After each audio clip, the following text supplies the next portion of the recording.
Israel के मकासद और हैं और अमेरिका के मकासद इन स्ट्राइक्स के और हैं। अमेरिका के मकासद ये हैं कि वो चाहता है कि मैं जल्दी से ईरानी लीडरशिप को ये फोर्स करूं कि वो मेरे साथ एक डील करें। प्रेसिडेंट ट्रंप डायरेक्ट इन चीजों में इन्वॉल्व हैं, तो उनका मकसद ये है कि चाइना को ईरान की एनर्जी डिनाई करना और ईरान की जो एनर्जी रिसोर्सेज हैं उनको अपने कंट्रोल में करें, जिस तरह उन्होंने वेनेजुएला के साथ किया है। इजराइल का तो प्रॉब्लम ही डिफरेंट है ना, वो तो चाहता है कि उसकी वो ईरान के कोई डिटेरेंस इंफ्रास्ट्रक्चर सारे का सारा जो हमास हिजबुल्ला होतीज की शक्ल में था वो खत्म हो चुका हुआ है, तो अब हमें ईरान करनी चाहिए और आईआरजीसी और उनकी जो आर्मी है या पॉलिटिकल लीडरशिप को हिट करें ताकि वहां पे टॉप लेवल पे लोग खत्म हो जाएं और एक नया स्पेस पैदा हो, नए लोग आए और एक रजीम चेंज हो। ईरान की कैपेसिटी आप क्या देख रहे हैं?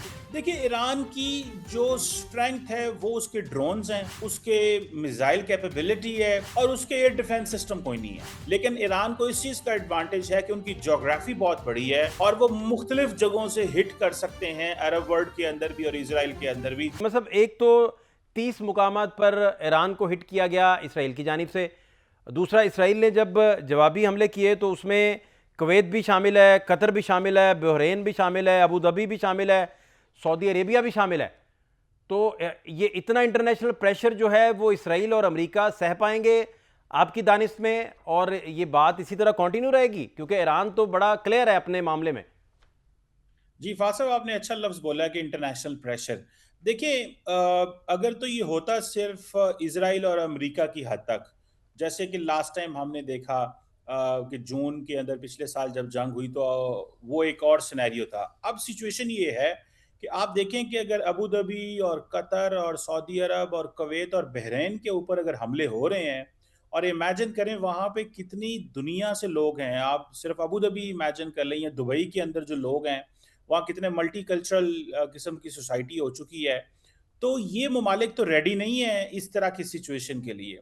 और आप इसके बाद सिर्फ इतना देखें कि जो ग्लोबल मोबिलिटी कम ख़त्म हो गई है कि अब कतर एयरवेज और एमिरेट्स एंड इत्तेहाद और ये सारे जो हैं ये फ्लाइट्स नहीं ले सकते क्योंकि एयर स्पेस बंद हो गई है।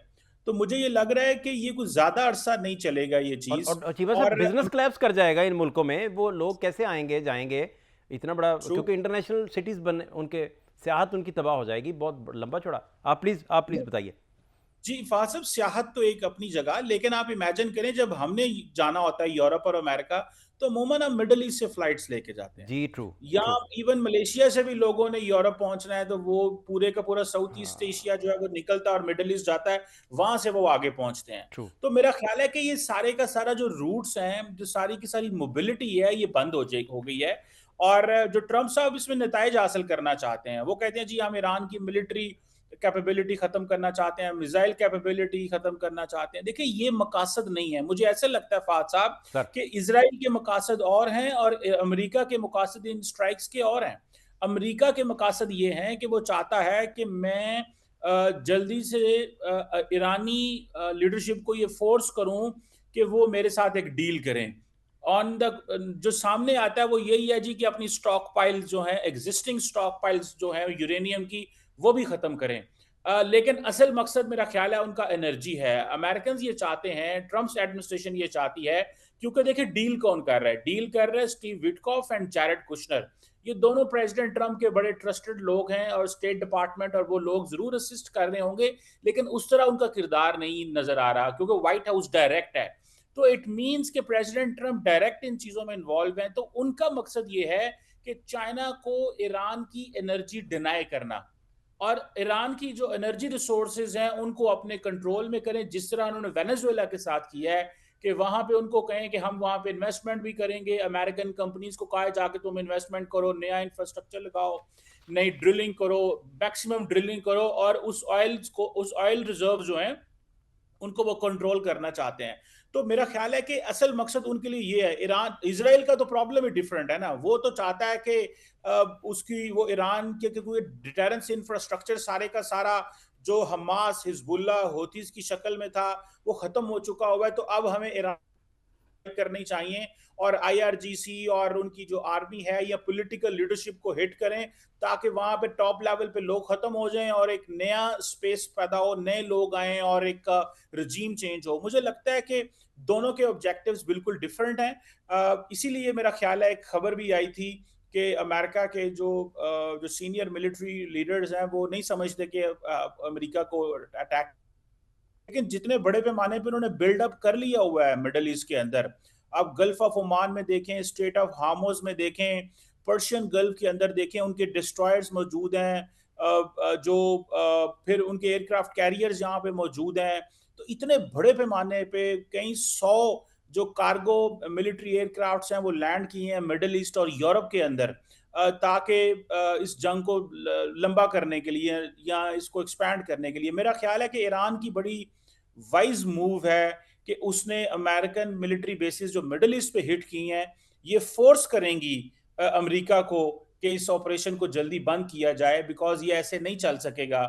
क्योंकि at the end of the day बहुत सारे वेस्टर्न मुल्क भी शायद अमेरिका का साथ ना दें। मिसाल के तौर पे, जब आपको याद होगा लास्ट टाइम ईरान के न्यूक्लियर प्रोग्राम पे हमला किया गया, तो फ्रेंच प्रेसिडेंट ने ये कहा था कि ये गलत किया इन्होंने। उसकी वजह यह है कि Iran international atomic energy agency, nuclear non proliferation treaty को अबाइड कर रहा है। वो कहता है कि अगर इंस्पेक्टर्स लेके आने हैं तो लेके आ जाएं, अगर आपने हमारे साथ कोई एक्स्ट्रा निगोशिएशंस करनी है तो हम तैयार हैं, लेकिन right to civil nuclear energy हमारा इनहेरेंट राइट है as a member of the nuclear non-proliferation treaty and as a member of the international atomic energy agency। लेकिन उनको फोर्स किया जा रहा है कि आपसे ये राइट भी हम वापस ले ठीक है। लेंगे। अच्छा चीमा साहब, आपकी आपके विजडम का जो है वो फ़ायदा उठाते हुए मैं समझना सर ये चाह रहा हूँ, एक तो आपने बड़ी बारीक लाइन ड्रॉ की कि इसराइल के मकासद इसमें कुछ और हैं, अमेरिका के मकासद कुछ और हैं। फिर आपने बड़ी तफसील से बताया कि अमेरिकी मकासद बेसिकली अब उनका जो ट्रेड मार्क है वो यही है, जैसे वेनेजुएला का आपने एग्जाम्पल भी कोट कर दिया। अब सर मैं जानना ये चाह रहा हूँ कि मोहम्मद हुसैन बाकरी बड़े अच्छे जर्नलिस्ट भी हैं, बैनुल अक़वामी अमूर के माहिर भी हैं। तेहरान में कुछ देर पहले हमारी उनसे गुफ्तगू हुई तो वो ये बता रहे थे कि वो इस जंग को 2 महीने तक कम से कम देख रहे हैं कि ये 2 महीने नहीं रुकेगी। अब आप और मैं जो हम लोग सिनेरियो ड्रॉ कर रहे हैं उसमें आप बता रहे हैं बेसिकली कि भाई विजडम है ईरान का कि उसने पूरी इंटरनेशनल दुनिया को लूप में ले लिया है स्ट्राइक्स करके इन सारे ममालिक को जिनकी शोहरत ही ये है कि वहाँ आलमी बरादरी और इंटरनेशनल लोग आते जाते हैं और वहाँ ट्रांजिट आप फ्लाइट तक लेते हैं सारे लोग। तो आप फिर क्या देख रहे हैं, इसका नतीजा क्या देख रहे हैं, कब तक ये जंग चलेगी, फोर्स ही क्या कर रहे हैं चीमा साहब? देखिए, मेरी जाती राय में मुझे नहीं लगता ये लंबी जंग चलेगी, और मुझे ये भी एक खदशा पैदा हो रहा है कि विद इन मिडल ईस्ट ये तमाम ममालिक जो हैं ये इनकी अमेरिका से भी निगोशिएशंस होंगी। देखें, ये मिलिट्री बेसिस उस वक्त इसलिए बनाई गई थी कि ये तासुर दिया जाए कि आपको ईरान से खतरा है, और ये मिलिट्री बेसिस होंगी तो अमेरिका आपको प्रोटेक्ट करेगा। लेकिन आज अरब ममालिक जो हैं उनकी ईरान से दोस्ती हो चुकी है। आप देखें कि सऊदी अरब और ईरान ने रिप्रोशमा कर लिया है, और सऊदी अरब मेरा ख्याल है इस हद तक चला गया कि सऊदी अरब के डिफेंस मिनिस्टर जो कि मोहम्मद बिन सलमान के छोटे भाई भी हैं, वो गए ईरान और वो आयतुल्लाह खामनाई से मिले और वो किंग सलमान का खत लेके गए, और वहां पे उन्होंने बड़ी खुल खला के बातें की। तो वो जो पुराने जमाने में या कुछ अरसा पहले, कुछ डेकेड्स पहले मसले होते थे वो नहीं है। अब ईरान उस तरह अपनी आइडियोलॉजी एक्सपोर्ट नहीं कर रहा जिस तरह उस वक्त का एक फियर था जी कि ये जो सोच रखते हैं वो दूसरे ममालिक में एक्सपोर्ट करना चाहते हैं। तो मुझे लगता है कि एक बड़ी बहस विद इन अरब वर्ल्ड शुरू होगी। अब इतने ज्यादा ये इकोनॉमिकली सिक्योर हैं, इतने ज्यादा ये इंटीग्रेट कर चुके हैं दुनिया के साथ कि ये इस तरह की चीजें यहाँ पे होना ज्यादा देर वायबल नहीं है। और गो के ये एक बहस जरूर शुरू होगी कि क्या हमें ये मिलिट्री बेसिस चाहिए भी या नहीं चाहिए, और क्यों चाहिए। मेरा ख्याल है एक ये भी, क्योंकि अब अगर फॉर एग्जांपल ये जंग एक्सपैंड करती है तो ईरान तो ऑलरेडी सैंक्शनड है, तो नुकसान, फाइनेंशियल नुकसान तो इन मुल्कों का होना है। आप फॉर एग्जांपल अगर तेल नहीं जा पाता, तेल की कीमतें बढ़ जाती हैं, अभी नेक्स्ट ईरान की स्ट्रैटेजी ये हो सकती है कि वो स्ट्रेट ऑफ हार्मोज जो है उसको बंद करने की कोशिश करता है। गो के अमेरिकन एयरफोर्स जो अमेरिकन नेवी है उनको बंद नहीं करने देगी, लेकिन वो कोशिश कर सकता है। और देखें, बिजनेसमैन के लिए जो मार्केट सेंटीमेंट्स होते हैं वो बड़े इंपॉर्टेंट होते हैं। तो अगर फॉर एग्जांपल कुछ कार्गो, ऑयल कार्गो शिप्स रुक जाते हैं, नहीं पहुंच पाते, तेल की कीमतें बढ़ जाती हैं, तो अमेरिका तो कोशिश ये कर रहा है कि तेल की कीमतें कम हो। तो ये कैसे चीजें चलेंगी? मुझे ये जंग लंबी चलती नजर नहीं आ नहीं आ रही, रही। और इसके ऑब्जेक्टिव्स भी वो नहीं है। जो जो कोई नजर बड़े विजिबल ऑब्जेक्टिव हों, बड़े क्लियर ऑब्जेक्टिव हो, और वो भी उस वक्त जब हाल ही में तो टॉक्स हो रही थी। कल तो ओमान के वजीर खारजा कह रहे थे कि मामला बिल्कुल ठीक डायरेक्शन में चल रहे हैं। तो ये सब कुछ करके दोबारा टेबल पे बैठना चाहेंगे और फिर कहेंगे ये मानो, नहीं तो फिर मैं उसी ऑप्शन पे जा रहा हूँ स्ट्राइक कर रहे हैं, और अभी हम सीज फायर कर रहे हैं। तो मुझे कुछ इस तरह की पिक्चर बनती नजर आ रही है।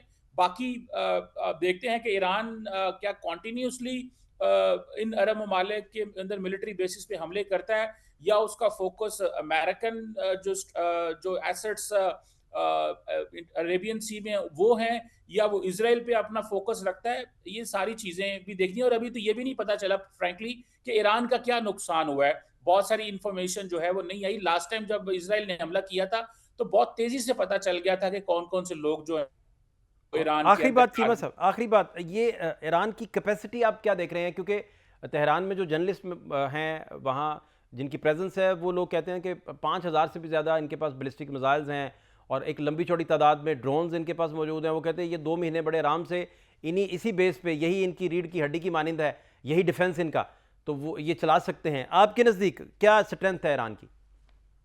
देखिए, ईरान की जो स्ट्रेंथ है वो उसके ड्रोन्स हैं, उसके मिसाइल कैपेबिलिटी है, और उसके एयर डिफेंस सिस्टम कोई नहीं है। और वो सारे का सारा एयर डिफेंस सिस्टम जो S-300 कहा जाता है या कुछ बाकी उनके पास था, वो जब अमेरिकन ने, जब इसराइल ने हमला किया था लास्ट ईयर जून के अंदर, वो उन्होंने उड़ा दिए थे, खत्म कर दिए थे। अभी सुनने में आ रहा था, कुछ वीडियोस भी आई कि इजरायली जेट जो है वो ईरान के ऊपर घूम रहे हैं। तो आप यहां से अंदाजा लगा लें कि ईरान का अपनी एयर स्पेस पे कोई कंट्रोल नहीं है। लेकिन ईरान को इस चीज का एडवांटेज है कि उनकी ज्योग्राफी बहुत बड़ी है, और वो मुख्तलिफ जगहों से हिट कर सकते हैं, अरब वर्ल्ड के अंदर भी और इसराइल के अंदर भी।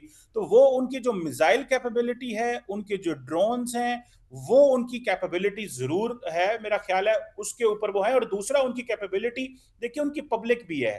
वहां पे कोई अपोजिशन उस तरह नहीं है जो इस रजीम को चेंज कर सके, ठीक। और वहां पे लोकल लेवल पे कोई लोग नहीं है जो कहें कि हम आयतुल्ला खामनाई को हटाना चाहते हैं या ऐसी चीज। तो ये उनकी स्ट्रेंथ्स भी हैं। लेकिन उनकी वीकनेस ये है कि उनके पास एयर डिफेंस सिस्टम बिल्कुल नहीं है। सो उनको अपने आसमानों में क्या हो रहा है उसकी कोई विजिबिलिटी नहीं एयरफोर्स के है। भी मसाइल इसी तरह सेम। जी, एयरफोर्स ठीक ठीक की नहीं फरमा है। रहे, बहुत शुक्रिया डॉक्टर कमर चीमा साहब जी, बैनुल अक़वामी अमूर के माहिर, बड़ी डिटेल से अपना पॉइंट ऑफ व्यू दे रहे थे।